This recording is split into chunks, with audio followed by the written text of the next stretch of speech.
Hi everyone, welcome back. আজকের এই লেকচারে আমরা দেখব ডিফাইয়ের ইকোসিস্টেম নিয়ে। সো আমরা যখন কোনো একটা টেকনোলজি নিয়ে কাজ করতে যাব বা সেটা ডিপ পর্যন্ত রিচ করতে চাইবো, তখন অবশ্যই তার ইকোসিস্টেমটা বোঝাটা ভেরি ইম্পোর্ট্যান্ট। সো আমরা যদি একদম ইনিশিয়ালি আমাদের ডিফাইয়ের কিছু ক্যারেক্টারিস্টিক্স বা বৈশিষ্ট্য নিয়ে কথা বলি, তাহলে পরে আমরা অ্যাকচুয়ালি ফিল করতে পারবো ওকে, ডিফাই কেন আমরা ইউজ করব, হ্যাঁ? বা কেন এটা গুরুত্বপূর্ণ, ওকে? সো ডিফাই এর সবচাইতে বড় সুবিধা হলো এটা হচ্ছে পারমিশনলেস। সো পারমিশনলেস মানে আসলে কি?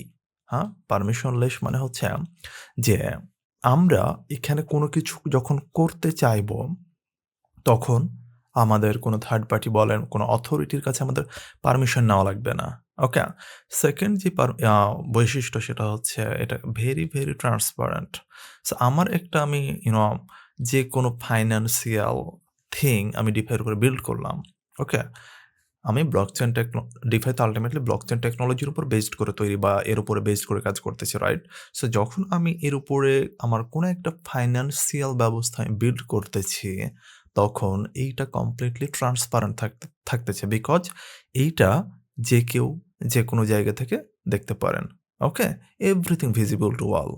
৩ নাম্বারটা হলো ইন্টারঅপারেবল। হ্যাঁ? ইন্টারঅপারেবল। সো আমি যদি একটু লিখে দেই আপনাদেরকে। ইন্টারঅপারেবল। সো এর মানে হলো যে এখানে যেকোনো প্রোটোকল কাজ করতে পারে। যেকোনো প্রোটোকল একটা আরেকটার সাথে ইন্টারেক্ট করতে পারে। আমরা জানি যে প্রত্যেকটা প্রোটোকলের কিছু নিজস্বতা থাকে, রাইট? বাট ইন ডিফাই যে কেউ কাজ করতে পারে। ঠিক আছে? আমি এক ধরনের প্রোটোকল থেকে আরেক ধরনের প্রোটোকলে কমিউনিকেট করতে পারি। এর পরের যে বৈশিষ্ট্য রয়েছে সেটা হলো non custodial. So non custodial. So এর মানে আসলে কি? এর মানে হলো যে ইউজার্স তার যে অ্যাসেট আছে, it could be data, it could be finance. I mean আমি এত টাকা রাখলাম, হ্যাঁ? বা কোনো আমার এনএফটি হইতে পারে। আমাদের যে অ্যাসেট আছে, এই অ্যাসেটগুলোর কন্ট্রোল কমপ্লিটলি আমাদের কাছে থাকে। আমরা যদি ওয়েব 2 এর কথা বলি, এখানে আমাদের অ্যাসেটের কন্ট্রোল আমাদের কাছে নাই। আপনি জাস্ট থিংক করুন, এখন যেকোনো একটা অ্যাপকে নিন, ওই অ্যাপে আপনার টাকা আছে। এটার কন্ট্রোল আপনার কাছে নাই। যদি ওই অ্যাপ চায়, ওই অ্যাপ কোম্পানি চায়, তারা আপনার টাকা মেরে দিতে পারবে। এটা পসিবল, ওকে? সো এই বৈশিষ্ট্যগুলোর জন্যই আসলে ডিফাই এত গুরুত্বপূর্ণ কিংবা এত ইন্টারেস্টিং একটা পার্ট, ওকে? সো এবার চলুন আমরা একটু এর ফাউন্ডেশনাল ইনফ্রাস্ট্রাকচারটা নিয়ে কথা বলি, ওকে? সো ফাউন্ডেশনাল স্ট্রাকচার নিয়ে যখন আমরা কথা বলতে যাই, তখন ১ম এ আসে আমাদের লেয়ার 1, ওকে? সো আপনারা যদি ব্লকচেইন সম্পর্কে জেনে থাকেন তাহলে লেয়ার 1 সম্পর্কে জেনে থাকার কথা। যদি স্টিল জেনে না থাকেন তাহলে আমাদের একটা প্লেলিস্ট আছে YouTube চ্যানেলে কমপ্লিটলি ফ্রি। সেখান থেকে দেখে নিবেন। ওকে? সো লেয়ার 1 এ আমাদের রয়েছে ইথেরিয়াম, যেটা মাস্ট রাইট নাও যদি আমরা বলি ডমিনেট করতেছে মার্কেটে। ঠিক আছে? এখন এই যে ইথেরিয়াম লেয়ার অন এর আমাদের একটা প্রোটোকল।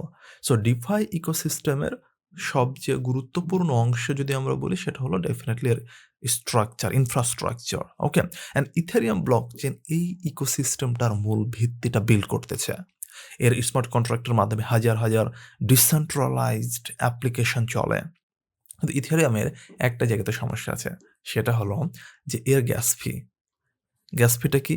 বলতে পারি যে আমরা যখন কোড লিখি, কোডে কোনো একটা ফাংশনকে কল করি, রাইট করি, তখন আমাদেরকে একটা ফি দিতে হয়, সেটাকে গ্যাস ফি বলে। ওকে? সো এই গ্যাস ফিটা ইথেরিয়ামে অনেক হাই। আমরা যদি এখনো পর্যন্ত বলি, এটা হচ্ছে অনেক হাই। এখন যদি হাই থাকে তাহলে আপনি আমাকে বলুন ইউজার্স কি এটা ইউজ করবে? উত্তরটা হচ্ছে না। তাহলে এর সলিউশন কি? এর সলিউশন নিয়ে আসছে লেয়ার 2। লেয়ার 2। সো লেয়ার 2 তে কি করেছে? গ্যাস ফিটা অনেক কমিয়ে দিয়েছে। অনেক কমিয়ে দিয়েছে। যেমন হচ্ছে আমরা বাইন্যান্স স্মার্ট চেইন এর কথা বলতে পারি, যেটাকে বলা হয় বিএসসি, হ্যাঁ? সো এখানে গ্যাস ফি কম, ট্রান্সেকশন স্পিডও বেশি, হ্যাঁ? সোলানা আছে, সোলানা যেটা খুবই হাই পারফরম্যান্স দেয় এবং ভেরি স্কেলেবল। এরপরে অ্যাভালাঞ্চ আছে, অ্যাভালাঞ্চ। সো অ্যাভালাঞ্চ যেখানে মূলত ট্রানজ্যাকশন কনফার্মেশন খুব দ্রুত হয়। সো স্কেলেবিলিটি বাড়াতে লেয়ার 2 সলিউশন এসেছে। অপটিমিস্টিক রোল আপ যেখানে ট্রানজ্যাকশন বান্ডল করা হয়।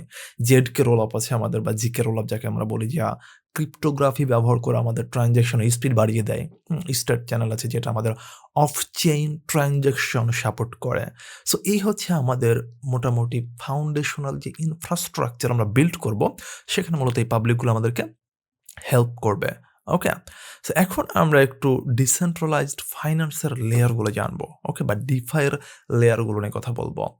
সো আমরা যদি ডিফাই লেয়ারগুলোকে একটু ভাগ করি, সো লেয়ার 1 সো লেয়ার 1 এ মূলত আমাদের থাকবে settlement layer. Settlement layer. Okay? So settlement লেয়ারে কি থাকবে? মূলত আমাদের বেজ ব্লকচেন থাকবে। হ্যাঁ, যেমন আমাদের ইথেরিয়ামের কথা বললাম। বিএসসি থাকবে। এখানে আমাদের ট্রানজ্যাকশনগুলো হ্যান্ডেল করা হবে, সিকিউরিটি হ্যান্ডেল করা হবে। নেটিভ টোকেন আমরা এখানে প্রোভাইড করব গ্যাস ফি প্রদান করার জন্য।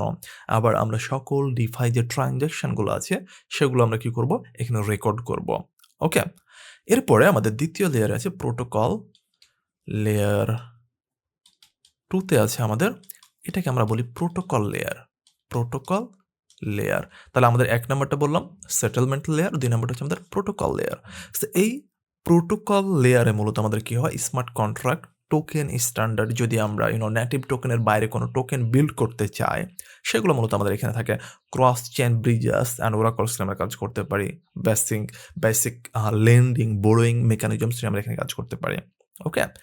সো এরপরে যদি আমরা চলে আসি আমাদের ৩ নাম্বার লেয়ারে, লেয়ার 3। লেয়ার 3। সো লেয়ার 3 কে আমরা বলে থাকি হচ্ছে অ্যাপ্লিকেশন লেয়ার। Application layer.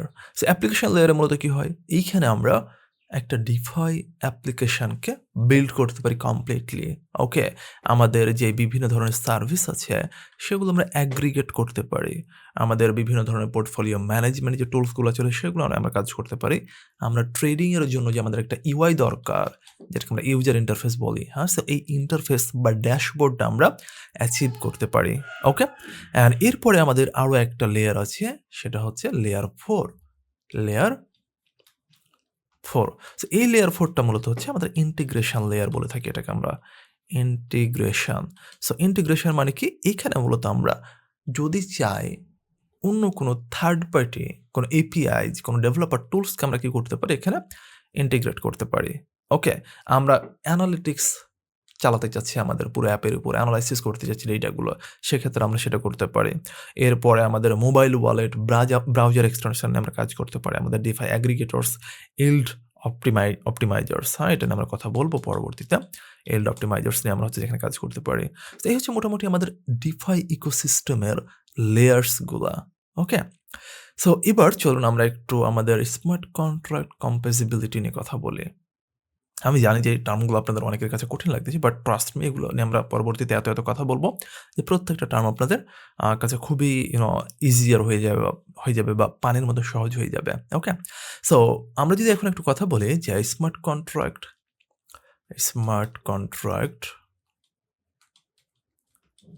কম্পোজেবিলিটি। ওকে? সো ডিফাই এর সবচেয়ে বড় বৈশিষ্ট্য হলো এর কম্পোজিবিলিটি, মানে বিভিন্ন প্রোটোকল একসাথে কানেক্ট করে নতুন ফাইন্যান্সিয়াল প্রোডাক্ট আমরা তৈরি করতে পারি। একটা যদি উদাহরণ দিই, আপনি ইথেরিয়াম মেকারে কোলাটেরাল রাখলেন। ওকে? আপনি ডিএআই জেনারেট করলেন। সেই ডিএআই দিয়ে ইউনিসপে আপনি লিকুইডিটি দিলেন। ট্রেডিং ফি থেকে আপনি ইনকাম পাচ্ছেন। আবার এলপি টোকেন দিয়ে অন্য জায়গায় ইয়েল্ড ফার্মিংও করছেন। এখানে অনেকগুলা টেকনিক্যাল টার্ম আমি ব্যবহার করেছি। আমি আবারও বলছি যে এগুলো আমরা কি করব? অনেক এক্সপ্লেইন করব প্রত্যেকটা ইন্ডিভিজুয়াল টার্মকে। ওকে? সো এখানে জাস্ট আমরা একটু ধারণা নিচ্ছি, আর কিছুই না আমরা বলতে পারি। ওকে? সো লাস্টলি আমরা যে জিনিসটা দেখব সেটা হলো আমাদের এই যে ডিফাই নিয়ে আমরা কথা বলতেছি। সো এই ডিফাইতে আসলে আমাদের মেজর প্লেয়ার সোফার কারা আছে? ওকে? অর্থাৎ আমরা যদি একদম বাস্তব এক্সাম্পল দেখতে চাই। ওকে? সো মেজর প্লেয়ার্সদের যদি আমরা কথা বলি এদেরকে নিয়ে, সো ডিসেন্ট্রালাইজড এক্সচেঞ্জ, যেটাকে আমরা ডেক্স বলে থাকি, ডিসেন্ট্রালাইজড এক্সচেঞ্জ, এইখানে ইউনিসপ আছে। ইউনিসপ। ওকে?